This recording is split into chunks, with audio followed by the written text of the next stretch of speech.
नमस्कार दोस्तों, मैं हूं आपका दोस्त अंकित और मैं अपने चैनल पे आप सभी का एक बार फिर से स्वागत करता हूं। दोस्तों, आज how to draw like an artist का सेकंड एपिसोड है, लास्ट एपिसोड है ये। और ये मैं फ्लैशबैक दिखा रहा हूं जो मैंने लास्ट एपिसोड में आपको दिखाया था, जिसमें हमने 2-3 लेयर लगा करके उसको फिर छोड़ दिया था।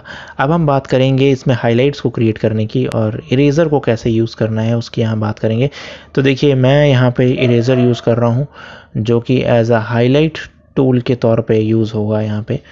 And it is very important to understand this thing कि आप कैसे एक क्लीनिंग टूल को एक ऐसे पेंसिल के तौर पे यूज़ कर सकते हैं जो आपकी हाइलाइट्स को क्रिएट करके दिखाएगा। और ये जब भी हम एक आर्टिस्टिक पोर्ट्रेट बनाते हैं तो उसमें इरेज़र का बहुत ही ज़्यादा इस्तेमाल होता है। हालांकि ये एक टेक्सचर्ड पेपर है और इस पे इरेज़र बहुत इतने अच्छे से चलता भी नहीं है। मैं आपको थोड़ा सा यहाँ पे क्लोज़अप करके दिखाता हूँ कि मैं इरेज़र पेंसिल और नीडेड इरेज़र को किस तरह से इस्तेमाल करने की कोशिश कर रहा हूँ। बार बार आपको इरेज़र को क्लीन करना पड़ेगा और देन उसके बाद आप उसको वैल्यूज़ को वहाँ आइडेंटिफाई करेंगे, क्योंकि टेक्सचर्ड मतलब टीथ आप समझने की कोशिश कीजिए और वो टीथ्स बहुत सारे होते हैं उस पूरे पेपर पे। तो वो टीथ पे जब आप इरेज़र को चलाते हैं तो इरेज़र उतने ज़्यादा मार्क क्रिएट नहीं करता है, इवन थोड़े थोड़े स्पॉट्स रह जाते हैं उसमें। ये बहुत इंपॉर्टेंट पॉइंट है और लेकिन ये आप कर सकते हैं। अब जितना भी हाइलाइटिंग है उसके लिए एक बैकग्राउंड ज़रूर क्रिएट करते चलिए। और वो बैकग्राउंड जैसे मैं यहाँ देखिए कर रहा हूँ, उसमें आप बिल्कुल आराम से फ्रीडम इस्तेमाल करके करिए। जितना आप स्मच कर सकते हैं बैकग्राउंड को, जितना डार्क वैल्यूज़ को ऑप्ट करेंगे, उतना ही ज़्यादा आगे की और हाइलाइट्स को क्रिएट करने में मज़ा भी आएगा और वो बेहतरीन भी होगा। तो अब यहाँ से देखिए, मैं आपको यहाँ समझाता हूँ कि अब फर्दर अब क्या करना है, क्योंकि यहाँ तक तो आप समझ ही गए। अब फर्दर ये करना है कि हमने और ज़्यादा ग्रेफाइट पेंसिल को यूज़ करना है और वैल्यूज़ को और ज़्यादा डार्क करना है। ऐसा क्यों हो रहा है? क्योंकि ये बहुत टेक्सचर्ड पेपर होने की वजह से जब आप इस पे आप शेडिंग करते हैं या स्मज करते हैं उसको या रब करते हैं ग्रेफाइट को, तो काफ़ी हद तक ग्रेफाइट जो है वो पेपर में अब्जॉर्ब होता चलता है। इसलिए ज़्यादा से ज़्यादा ग्रेफाइट को आपको इसमें अप्लाई करना पड़ता है और यही इसकी खासियत भी है, क्योंकि जो टीथ हैं जो पेपर के, उन टीथ में प्रॉपर ग्रेफाइट भरता है धीरे धीरे धीरे, लेयर बाय लेयर। इसीलिए इस पेपर में ज़्यादा लेयर भी आप चढ़ा सकते हैं। जो स्मूथ पेपर होते हैं उसमें आप ज़्यादा लेयर नहीं चढ़ा पाते। 1 या 2 लेयर के बाद वो पेपर पूरी तरह से ग्रेफाइट को रिफ्यूज़ करना शुरू कर देता है और वापस ग्रेफाइट पाउडरी एलिमेंट के तौर पे बाहर निकलने लगता है। बट इन पेपर्स के साथ ऐसा नहीं है। इन पेपर पे आप लेयर्स बाय लेयर जा सकते हैं। बस ये देखना पड़ता है कि इनका जीएसएम अच्छा होना चाहिए, एक अच्छी क्वालिटी का जीएसएम होना चाहिए। अभी जो पेपर मैं यूज़ कर रहा हूँ ये 180 जीएसएम के अराउंड है, लेकिन इससे अच्छे पेपर भी होने चाहिए। जैसे जो इसकी प्रीवियस ड्राइंग थी वो ज़्यादा हाई जीएसएम का पेपर था। तो डिपेंड कि आप जितना ज़्यादा जीएसएम का पेपर लेंगे वो फिर और ज़्यादा अलाउ करेगा अपने ऊपर काम करने को, पेपर डैमेज नहीं होगा। तो अब देखिए, फिर से मैं वही काम कर रहा हूँ कि मैंने नीडेड इरेज़र को एज अ हाइलाइटिंग टूल के तौर पे यूज़ किया और कुछ हाइलाइट्स को क्रिएट किया। अब यहाँ बहुत इंपॉर्टेंट चीज़ है जो कि इसको आर्टिस्टिक पोर्ट्रेट बनाती है, और न कि वही एक पुराना जो तरीका चला आ रहा है रियलिस्टिक वाला, वो नहीं। यहाँ ये ख़ास है कि आपको जो हेयर हैं उसके टेक्सचर को पकड़ना है, उसके जो हेयर के टेक्सचर हैं उन टेक्सचर को पकड़ना है और उसके फ्लो के साथ आपको ओपेक, इसको बोलते हैं opaque technique, opaque white lines को क्रिएट करना है। ना कि बिल्कुल हेयर बाय हेयर नहीं चलना अब इसमें। अगर आप इस पे हेयर बाय हेयर जैसे आप नॉर्मली रियलिस्टिक पोर्ट्रेट्स में ड्रॉ करते हैं एक एक हेयर को पकड़ के, तो वैसे मज़ा नहीं आने वाला। फिर उसका स्टाइल वही वाला स्टाइल हो जाएगा जो आप करते आ रहे हैं।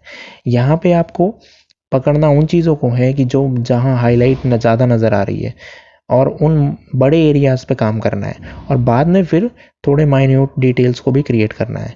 तो इससे दोनों चीज़ें होती हैं। एक तो आपका वो एक्सप्रेशनिज्म भी बना रहता है, आपका आप जो आप चाहते हैं अपने पोर्ट्रेट से, एक सर्टेन लेवल तक ही इसमें रियलिज्म चाहना होता है। पूरा रियलिज्म नहीं डिमांड होती इसकी डिमांड होती है कि एक आर्टिस्टिक पोर्ट्रेट भी रहे, रिटेन करे, बिल्कुल फोटोग्राफ जैसा नहीं दिखाना है।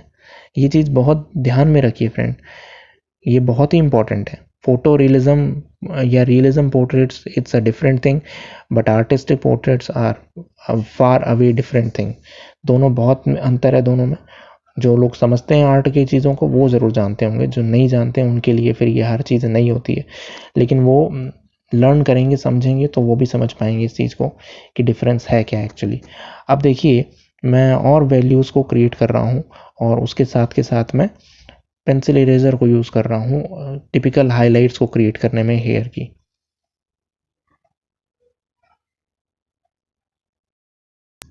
अब एक और इम्पॉर्टेंट चीज़ पे डिस्कशन करते हैं कि जो रेफरेंस इमेज लिया जाता है उसको केवल एज अ रेफरेंस के तौर पे लिया जाता है। और जब भी आप एक आर्टिस्टिक पोर्ट्रेट करते हैं तो उससे बस कोशिश ये करते हैं कि उसके मेजरमेंट्स को थोड़ा सा रेफरेंस ले लिया जाए, बाकी जो आइडेंटिटी क्रिएट हो वो वहाँ से ना मैच करती हुई हो।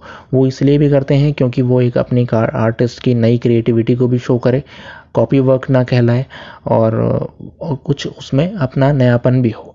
तो ये बहुत ज़रूरी है, कई आर्टिस्ट ऐसा करते हैं और इसमें कोई गलत बात भी नहीं है कि आपने केवल उसको एज अ रेफरेंस के तौर पे लिया, बट आपने उसको कॉपी करने की कोशिश नहीं की है, आपने अपना उसमें इंडिविजुअलिज्म को झलकाने की कोशिश की है। और ये करना बहुत ज़रूरी है जब आप एक कोई आर्टिस्टिक पोर्ट्रेट ड्रॉ करते हैं। फीचर्स को मैच करना या फीचर्स को एज इट इज़ बनाना बहुत ज़्यादा इम्पॉर्टेंट नहीं है। हाँ, अब ये बात अलग है कि अगर पोर्ट्रेट ही उसका बना रहे हो तो फिर बात अलग है, लेकिन अगर आप कुछ अपना क्रिएशन करना चाहते हैं तो रेफरेंस इमेज को केवल एज अ रेफरेंस टूल के तौर पे यूज़ कीजिए कि आपने उसको देख के एक रेफरेंस लिया है कि बस इस टाइप का कुछ फेस बनाना है जो इस तरफ देख रहा है, थोड़ी हेल्प मिल जाएगी आपको उससे। या अगर आप चाहें तो बिल्कुल ही अपने इमेजिनेशन से भी कुछ ड्रॉ कर सकते हैं, जैसे मैंने काफ़ी कुछ वीडियोस में आपको दिखाया है कि कैसे एंड्रयू लुमिस मेथड यूज़ करके एक इंडिविजुअल हेड बनाया जाए जहाँ पे कोई रेफरेंस इमेज ना हो आपके पास, वो भी कर सकते हैं। तो अभी फ़िलहाल देखिए, इसमें जो मैं कर रहा हूँ, काम करने की कोशिश कर रहा हूँ, ये दो कुछ चीज़ें बतानी आपको बहुत ज़रूरी थी क्योंकि लोग अक्सर समझ नहीं पाते इन इम्पोर्टेंट चीज़ों को।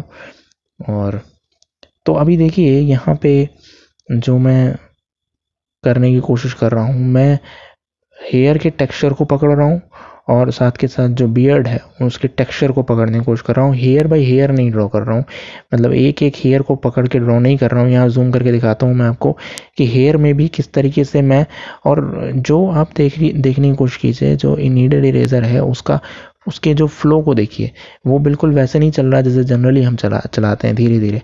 उसको एक बिल्कुल फ्लो को पकड़ के करने की कोशिश कर रहे हैं कि एक स्ट्रोक जैसा उसमें भी बोल्डनेस नज़र आए। वो बहुत ज़रूरी है, बहुत छोटी छोटी माइन्यूट चीज़ें हैं, लेकिन अगर इसको आप फॉलो करेंगे तो आपको वाकई में इसमें समझ में आएगा कि आपको कैसे एक अच्छा आर्टिस्टिक पोर्ट्रेट ड्रॉ करना है। तो drawing like an artist should be in the form of, जैसे ऐसा लगना चाहिए वो कि एक आर्टिस्ट ने ही उसको क्रिएट किया है। तो वो उसी से पता चलता है फ्रेंड्स कि आपके स्ट्रोक्स कितने मैच्योर हैं और आपके जो जो आपका इनोवेशन है वो कितना है, जो आपकी क्रिएटिविटी है, लिबरेशन है, वो कितनी है।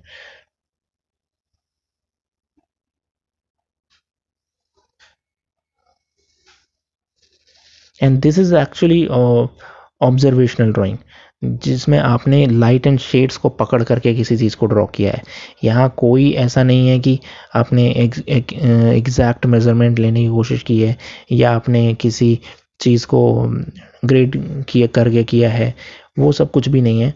केवल आपने लाइट एंड शेड्स की हेल्प ली और एक पोर्ट्रेट को ड्रॉ करने की कोशिश की है। और भी इसमें और आगे चल के और भी बेहतरीन तरीके होते हैं जिसमें कि पूरे पेपर को पहले ग्रेफाइट कर देते हैं, देन फिर उसमें केवल पेंसिल इरेज़र और नीडल इरेज़र की हेल्प से ही काम करना शुरू करते हैं। वो भी मैं बनाऊंगा जल्दी, उस पर भी कुछ ऐसा करके कि आपको समझाने की कोशिश करूँ, लेकिन वो और चैलेंजिंग है, वो और मैच्योर ड्राइंग है। अगर वो कोई करता है तो फिर आप उसको उसी टाइप का रिस्पेक्ट करिए।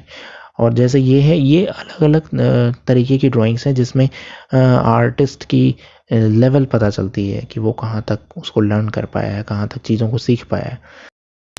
और इसी तरह से आप भी करने की कोशिश कीजिए। एक जैसे रिजल्ट्स हर बार लेके आना, सेलिब्रिटी पोर्ट्रेट्स ही बनाते रहना, it's not going to work for you. अगर आपको रियल एक आर्टिस्ट बनना है जो अपने आर्ट वर्क को एग्जिबिट कर सके या सेल कर सके, उस लेवल पे अगर आपको सोचना है तो डेफिनेटली आपको इस टाइप के आर्ट वर्क को आपको करना पड़ेगा, सीखना पड़ेगा। और मैं इस टाइप के आर्ट वर्क जनरली यूट्यूब पे नहीं अपलोड करता था, क्योंकि मुझे ऐसा लगता है कि शायद ऑडियंस रिटेंशन नहीं होगा इसमें। लेकिन अभी मुझे दिख रहा है कि काफ़ी ज़्यादा ऑडियंस में इंटरेस्ट है, काफ़ी ज़्यादा मेरे जो फॉलोअर्स हैं वो उसमें इंटरेस्ट ले रहे हैं। तो मैं और भी ऐसे पोर्ट्रेट्स करने की ज़रूर कोशिश करूँगा और डालने की भी कोशिश करूँगा। अब मुझे लग रहा है कि आप लोग और ज़्यादा इसकी एक्सपेक्टेशन रख रहे हैं, तो मुझे ज़रूर बताइएगा। देखिए, जैसे बैकग्राउंड में भी मैंने काम किया, तो बैकग्राउंड भी बहुत इंपॉर्टेंट रोल प्ले करता है। आप जैसे जनरली ट्यूटोरियल्स जब हम बनाते हैं तो उसमें हम बैकग्राउंड को नहीं दिखाते। अब देखिए, यहाँ पे मैं हैंड्स को भी यूज़ कर रहा हूँ to get the values down, और ये सब चीज़ें यूटिलाइज होती हैं, केवल पेंसिल और पेन नहीं, केवल पेंसिल इरेज़र ये सब नहीं, कि आपके हैंड्स वगैरह सब उसमें यूटिलाइज होते हैं, तब जाके एक अच्छा सा मास्टरपीस क्रिएट होगा। तो मुझे उम्मीद है कि आपको ये छोटा सा जो ट्यूटोरियल था वो आपको पसंद आया होगा, और प्लीज़ मुझे ज़रूर बताइएगा कि आपको कैसा लगा कमेंट बॉक्स में, और मैं आगे और करूं या नहीं करूं भी बताइएगा। चैनल को सब्सक्राइब ज़रूर कीजिएगा, कर लीजिएगा friends. Thank you friends, thank you once again.